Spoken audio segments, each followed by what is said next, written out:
When you're in the Army, you get a chance to do a lot of traveling, see a lot of sights, and meet all kinds of interesting people. For me, some of the most interesting have been right here in our own country. My name's Sergeant Stuart Queen, host for The Big Picture. A good percentage of ideas for The Big Picture is taken right out of our history books. Other stories feature current Army activities of interest to the nation. But once in a while, something unusual comes along, tying in the present with the past, and we come up with a warm, human interest story. In my work, I get around the country quite a bit. It's part of my job. And whenever I'm in this particular vicinity, along this stretch of road, I stop by a quaint little restaurant called Charlie's Harbor Inn. Because it was here at Charlie's, this story happened some months ago. It was right here I discovered for myself that truth can be stranger than fiction.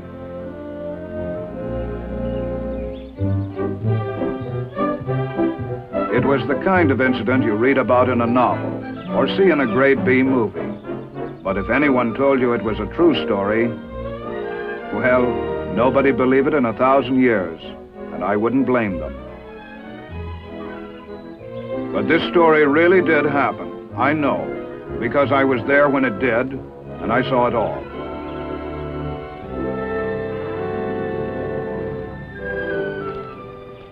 Anything wrong, officer?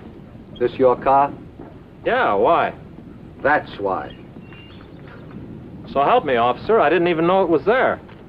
Let me see your license. Look, officer, I've only been here about 10 minutes. Yeah, I know. I was just making an important phone call.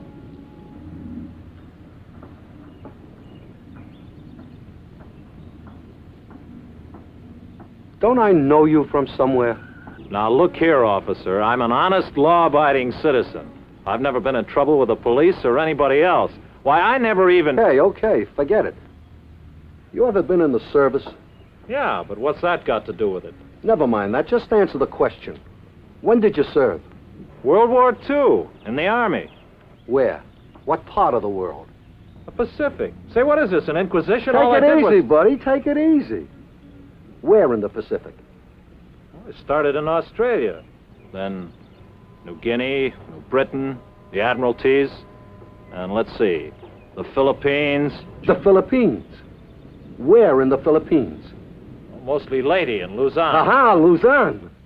And we hit Lingayen Gulf, then right down to Manila. You were in the Battle of Manila? From the kickoff till the final whistle.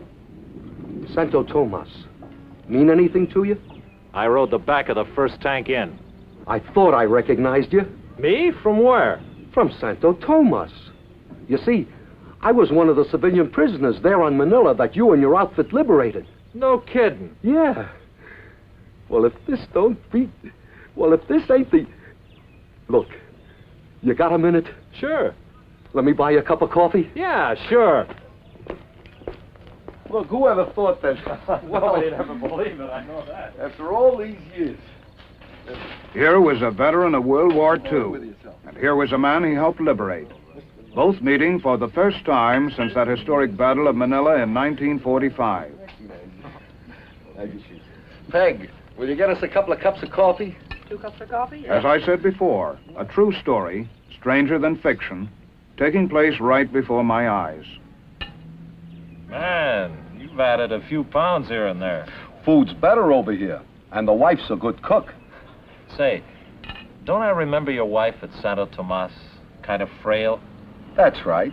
After you arrived, we had to take her out on a stretcher. How is she now? Couldn't be better. Matter of fact, we got 4 kids. 4? Yeah. That's great. My wife and I often talk about those days. We never did get much of a chance to thank you and your outfit for liberating us. I'll never forget the first day you arrived at Santo Tomas. How'd your outfit get there so soon? Well, it was all part of the stepped-up liberation of the Philippines. As I recall... You really want to hear about it? Yeah, I sure would. Well, as I recall, the GIs had taken Leyte and landed on Mindoro, the island directly south of Luzon. So my outfit and a lot of others were ready for the main event. We hit the beach at Lingayen Gulf, about 100 miles north of Manila. We thought we'd be moving right into the teeth of Jap resistance, but we were wrong. That was to come later.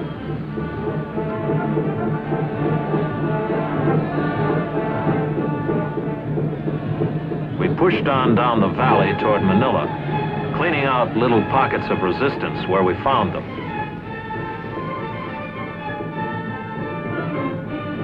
Out ahead of us, Air Force and Navy planes were softening up the way.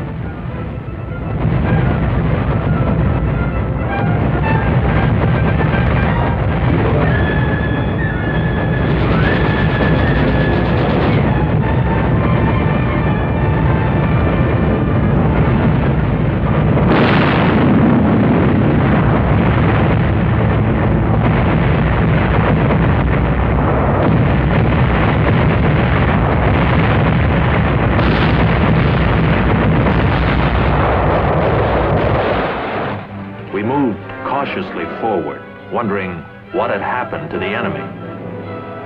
And for a while there, it looked like we were tourists having ourselves a real ball. Along the way, one of the GIs picked up an innocent-looking piece of paper, which turned out to be a Japanese field order. It stated, "All Filipinos found on the field of battle were subject to immediate execution. This applied to all Filipinos in Manila." Filipino guerrillas brought in reports that American and Allied prisoners were starving and being mistreated in the city. So we stepped up the pace in the outskirts of Manila and finally established contact with the enemy. But we soon lost it, and we realized that the Japs were withdrawing to the heart of the city. At Grace Park, where the monument stands, snipers took pot shots at us and slowed down our advance somewhat. And the only satisfaction I recall here was that my outfit was the first to enter Manila proper.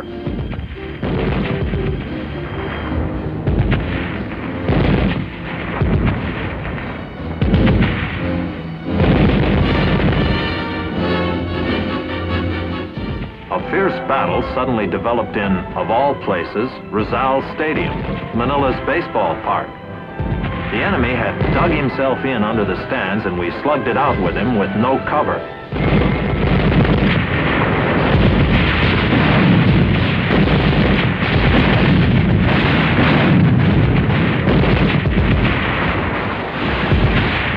Rizal Stadium, a baseball park. No game today.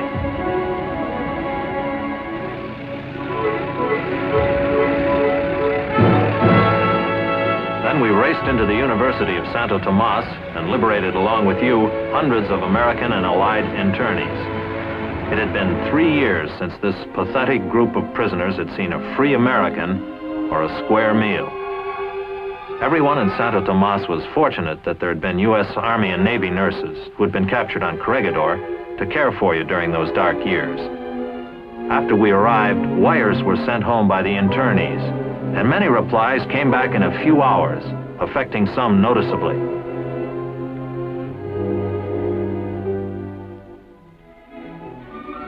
But for everyone, the liberation was a big celebration party. Kids who'd had no toys for 3 years now had giant-sized ones.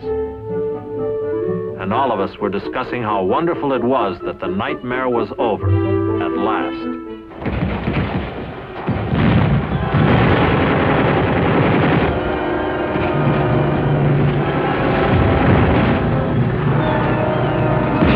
But the nightmare wasn't all over. The enemy started shelling us at Santo Tomas. We saw internees who'd survived the 3 years as prisoners killed by the incoming fire.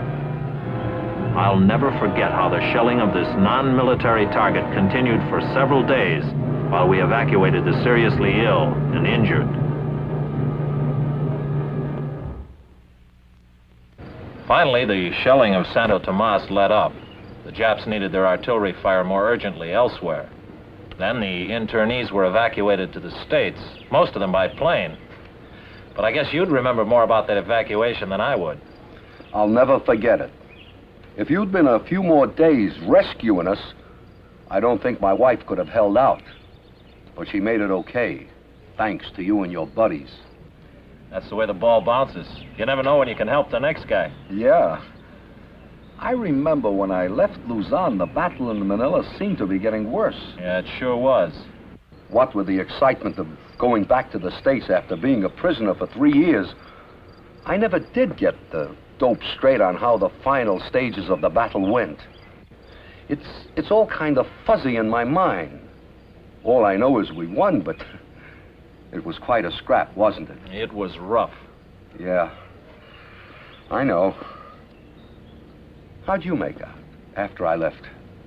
Well, we got ourselves a good taste of street fighting. Being jungle GIs up till then, we found we had a lot to learn about fighting in city streets and big office buildings. But we learned fast. Combat is one thing for sure, a good teacher. How'd you come out? Oh, me personally, okay, but not so for some of the others. The deeper we got into Manila, the more fanatical the Jap resistance became. They couldn't escape, and they wouldn't surrender, so they fought till they died, most of them anyway. Our casualties were heavy.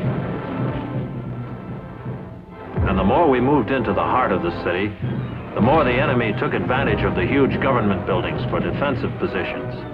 Some of the buildings had to be ripped apart stone by stone before we could continue our advance. The enemy defensive plan soon became apparent. He was fighting delaying actions to allow his troops to cross the Pasig River, which cuts Manila east and west right through the middle. We pressed forward as fast as we could through fantastic tangles of broken buildings.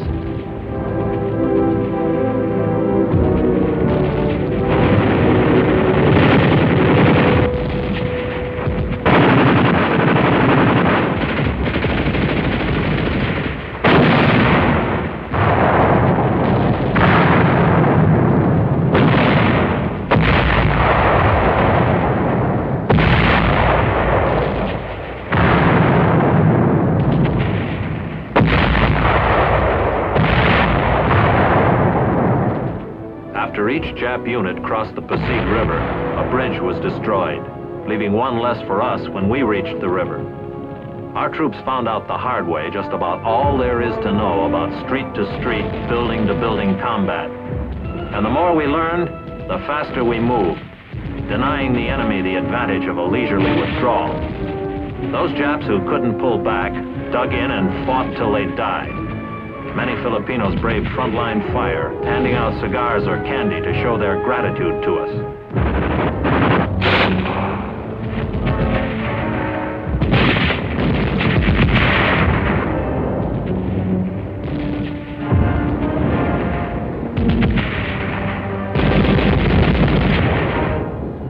The enemy had orders from the Imperial High Command: hold Manila or burn it.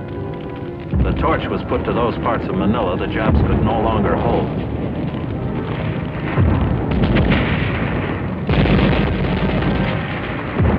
Barrels and drums of gasoline and motor oil were detonated by the Japs inside buildings from one end of Manila to the other. And through all of the inferno, the GIs kept up the initiative, carrying the attack forward toward the Pasig River.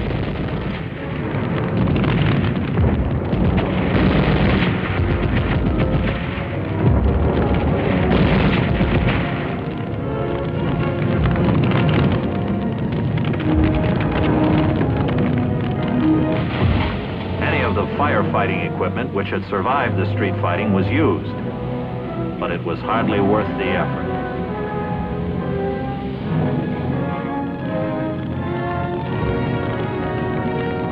The fire gained momentum, burning city blocks at a time, consuming everything in its path that would burn, and it seemed to reach its peak of destruction at night. The Battle of Manila had reached a decisive phase. We were north of the Pasig River, and the Japs were south and moving into the famed old walled city called Intramuros. We kept the enemy pinned down with our fire while we brought up troops to prepare for a boat crossing of the Pasig.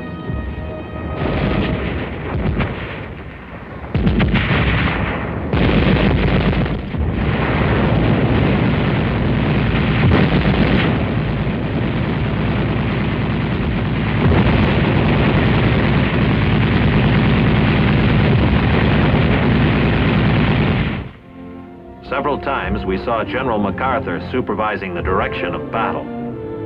At one moment, he gazed out across Manila Harbor at an island of rock called Corregidor. No doubt he recalled how the Japanese had attacked the Philippines in December 1941.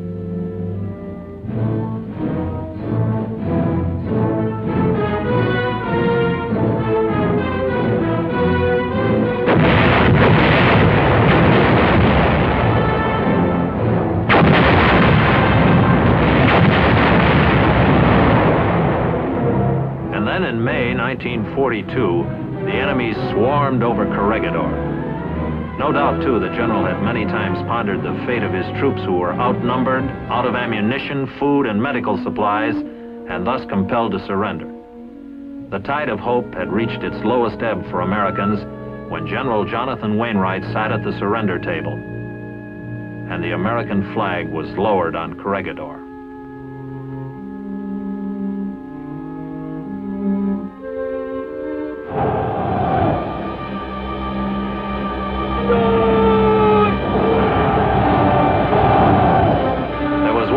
General MacArthur wanted more information about the condition of the prisoners taken on Corregidor and elsewhere in the Philippines. The word had gotten around about the death march, the forced march of the American prisoners by the Japanese, which caused many to die. These were the troops the general had in mind when he returned to the Philippines. The general had all of those depressing memories of 1942 to consider while he directed the battle in Manila 3 years later, during February 1945. An isolated pocket of Jap resistance developed in Manila's city prison, called Bilibid. Filipinos brought in word that American prisoners, many captured on Corregidor, were being held in Bilibid. We stepped up the attack and raced toward the city prison.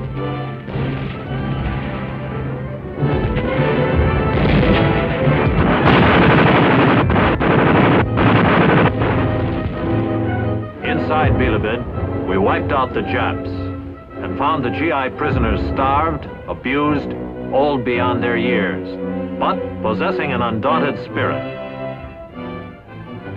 They lined up for chow with a 3-year appetite. These were young fighting men on Corregidor. Now they were no longer young, but they were alive. While the battle raged on, preparations were made for an aerial invasion of Corregidor, for Manila could not be secure without Corregidor in our hands. A parachute jump would be coordinated with an amphibious landing on the island fortress. Air Force and Navy pounded the rock while the troop carriers flew in the parachutists.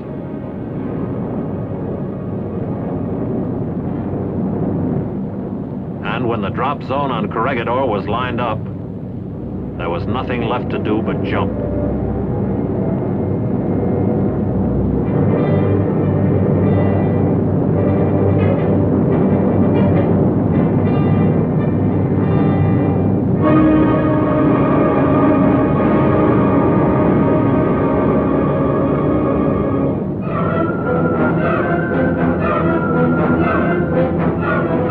Supplies were dropped right where they were needed.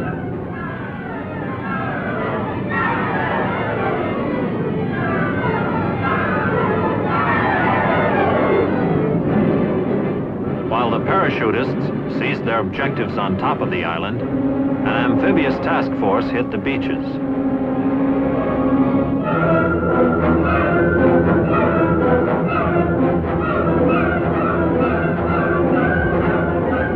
Another airdrop of supplies, for at first, everything was delivered by parachute.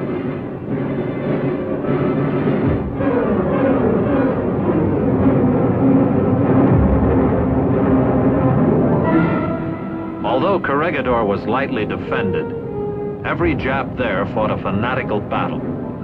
While the island fighting continued, the battle in Manila was going into the final phases. All of the enemy forces alive had withdrawn into the walled city south of the Pasig River. Now the Japs literally had their backs to the wall. They couldn't escape and wouldn't surrender. So we got set for the final round. The plan, roughly, was to concentrate our artillery, mortar, and small arms fire on the enemy while we crossed the Pasig. Wire communications were strung to assure the closest coordination of overhead fire.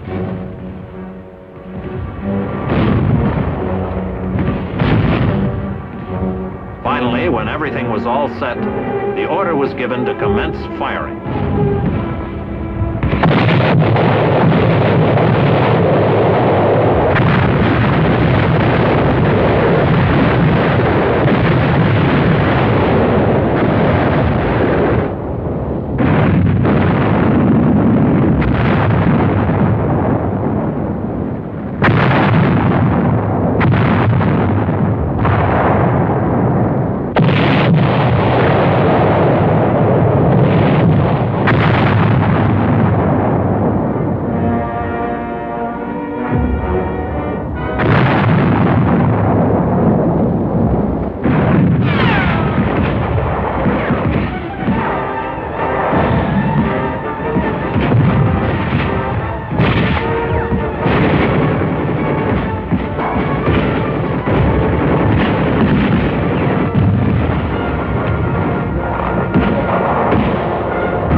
Lined up assault boats and amphibious tracked vehicles and then made the first river crossing attempt. We had no way of knowing how successful our concentration of fire had been on the enemy in the walled city, but we found that they apparently were effective since the only incoming fire on us was small arms.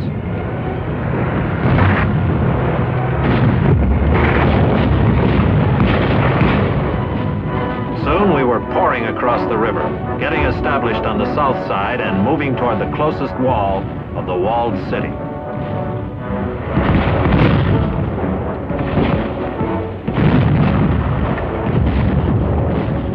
All of us knew by now that the toughest barrier of Manila was directly ahead, the 14-foot thick wall of Intramuros. While we approached our objective, our artillery and tracked vehicles gave us direct fire support.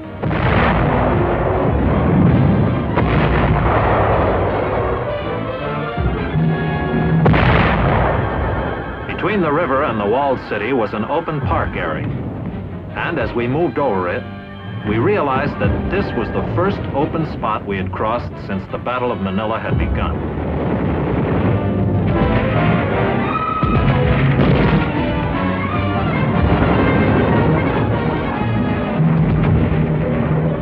The closer we got to the walled city, the more we saw of the effectiveness of our artillery and mortar fire in softening up the enemy positions. Filipinos willingly pointed out prepared defensive positions of the enemy.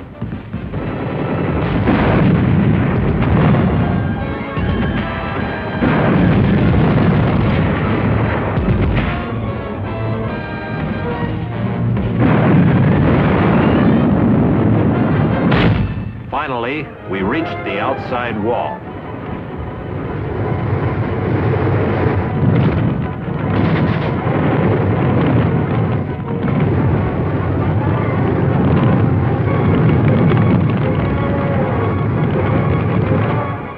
It took a great deal of probing to find the proper place to make the assault. For breaching this fortress was no easy matter regardless of how much artillery we had poured into it. But we finally cracked it.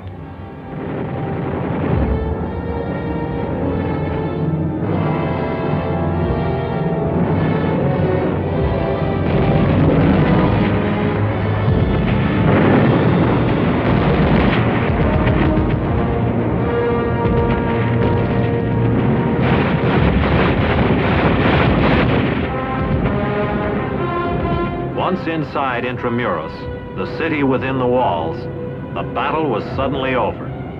Only the rubble and chaos of combat remained. And among the debris, we found human wreckage.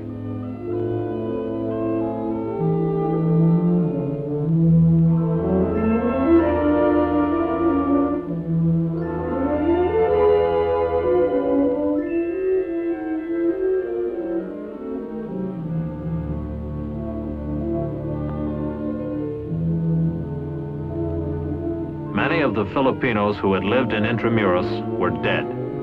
Those who somehow miraculously survived started a great mass exodus across the river to go anywhere. Anywhere away from the horrors of the walled city.